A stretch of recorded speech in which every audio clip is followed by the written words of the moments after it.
ఇంత మంచి రుచి చూపించిన మన అమ్మమ్మలకి నిజంగా కృతజ్ఞతలు చెప్పాలండి. చాలా టేస్ట్గా బాగుంటుంది కర్రీ మాత్రం. చిన్నప్పుడు మా అమ్మమ్మ చేసే అద్భుతమైన రుచి ఉండే బేసన్ బాల్స్ కర్రీ అండి. ఈ కర్రీకి నాన్ వెజ్ మాత్రం సరిపోదన్నమాట. మనకి మా బాల్స్ కర్రీ చేస్తాం కదా, దానికి మించిన రుచితో పాటు చాలా టేస్ట్గా బాగుంటుంది. ఈ కర్రీ రైస్లోకి, రోటీలోకి, చపాతీలోకి అన్నిట్లోకి చాలా బాగుంటుందండి. మసాలా రైస్లోకి, అలాగే బగారా రైస్, బిర్యానీలోకి కూడా చాలా అంటే చాలా బాగుంటుంది. మరైతే నేను ఇందులో ఏమేమి వేసాను, ఎలా చేశాను అనేది వీడియో ఎక్కడ స్కిప్ చేయకుండా చివరి వరకు అయితే చూసేయండి. Welcome to mantis Mampa kitchen. ఇవాళ మనం ఎంత హెల్దీగా టేస్ట్గా ఉండే అమ్మమ్మల కాలం నాటి బేసన్ బాల్స్ కర్రీ చేసుకుందాము. దానికోసము నేను ఇక్కడ 1 కప్ వరకు అయితే శనగపిండి తీసుకున్నాను. ఇప్పుడు మనం శనగపిండిని ఒక బౌల్ తీసుకొని అందులోకి అయితే వేసుకొని పెట్టుకోవాలి. ఇప్పుడు మనం ఇందులోకి ఇది తురిమి పెట్టుకున్న పచ్చి కొబ్బరి అండి, పచ్చి కొబ్బరిని కూడా యాడ్ చేసుకుందాము. పచ్చి కొబ్బరి వేయడం వల్ల మనకు తినేటప్పుడు ఉండల్లో మంచి టేస్ట్ బాగుంటుంది. ఇప్పుడు ఇందులోకి కొద్దిగా కారం, పసుపు, ఉప్పు, ధనియా పొడి, కొద్దిగా గరం మసాలా. ఇప్పుడు ఇవన్నీ వేసాక ఒకసారి కలుపుకొని పెట్టుకోవాలి.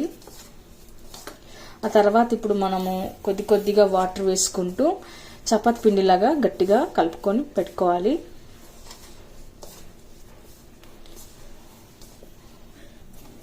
చూడండి, నేను ఇక్కడ కొద్దిగానే వాటర్ అయితే వేసాను.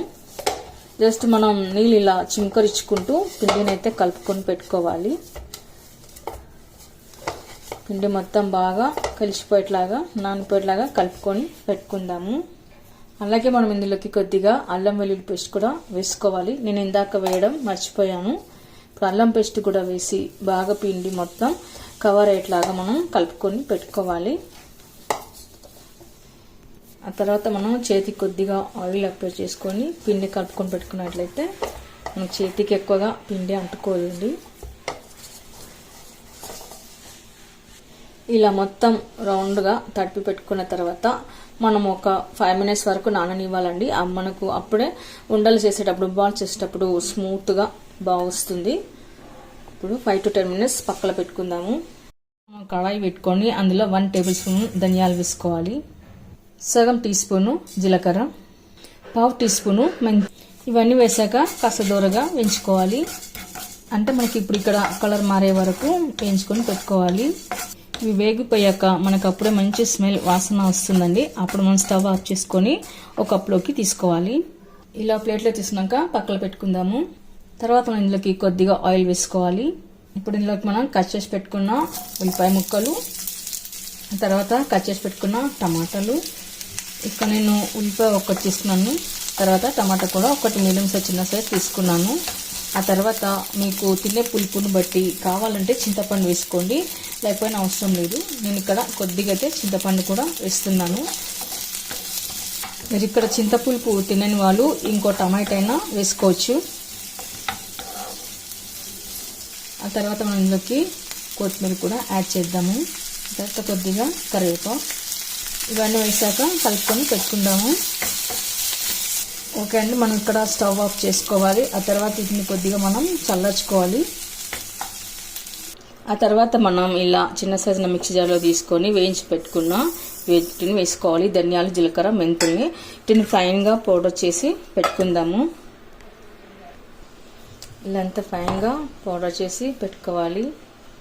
ఆ తర్వాత మనం వేయించి పెట్టుకున్న ఇవన్నీ వేసుకోవాలి. ఉల్లిపాయ ముక్కలు, టమాటా ముక్కలు. ఇప్పుడు వీటిని కూడా ఫైన్గా మిక్సీ పట్టి పెట్టుకుందాము. ఇప్పుడు ఇందులోకి మనం కొద్దిగా సాల్ట్ అయితే యాడ్ చేసుకుందాము. చూడండి, ఇలా మెత్తని పేస్ట్ లాగా చేసుకొని మనం మసాలాను పెట్టుకోవాలి. పక్కన పెట్టేసుకుందాము. ఆ తర్వాత మనము శనగపిండిని కలిపి పెట్టుకున్నాం కదా, దీన్ని తీసుకొని చిన్న చిన్నగా బాల్స్ లాగా చేసుకొని పెట్టుకుందాము. ఇలా అంతా రౌండ్గా బాల్స్ లాగా చేసుకొని పెట్టుకోవాలండి.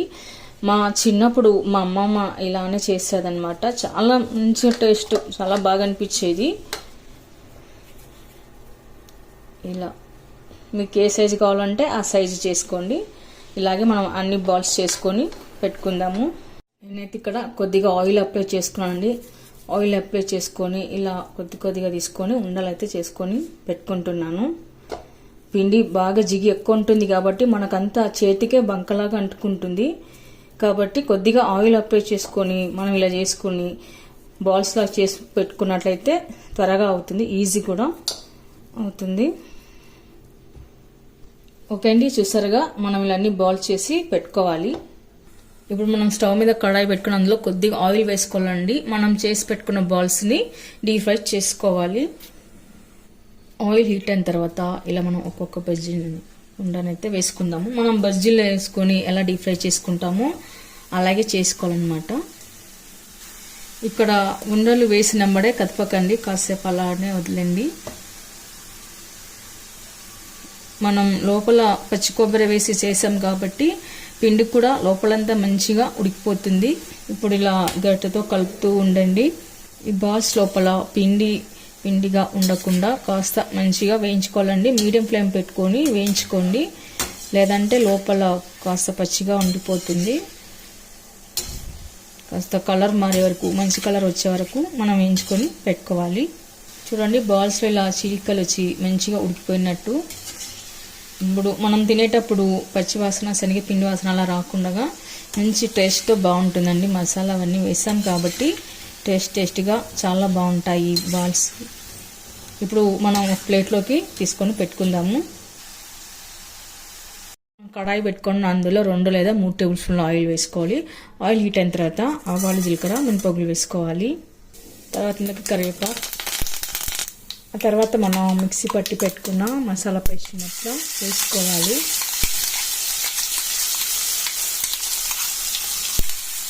తర్వాత బాగా ఒకసారి కలుపుకొని పెట్టుకుందాము. ఇలా అంతా కలిపి పెట్టుకున్న తర్వాత ఇందులో కొద్దిగా పసుపు, మనం తినేదాన్ని బట్టి కారం, ఉప్పు, రుచికి సరిపడా, గరం మసాలా ఇందాక మనం పిండి తడిపి వేసాం కదండి, ఆ తర్వాత గ్రేవీలోకి వేసుకోవాలి. ఇప్పుడు వీటంతా మనం ఒకసారి కలుపుకొని పెట్టుకుందాము. అసలు ఒక్కొక్కసారి నాకు అనిపిస్తుందండి, మన అమ్మమ్మలు ఆ కాలంలో అంతమందికి అంత ఓపికతో ఎంత బాగా చేసేవాళ్ళు కదా అనిపిస్తుంది. మరి మీరేమంటారు కామెంట్స్లో పెట్టండి. ఇలా గ్రేవీ కాస్త ఉడికి దగ్గర పడ్డ తర్వాత మనం ఇందులో కూడా కొద్దిగా అల్లం వెల్లుల్లి పేస్ట్ వేసుకోవాలి. ఆ తర్వాత వాటర్ వేసుకుందాము.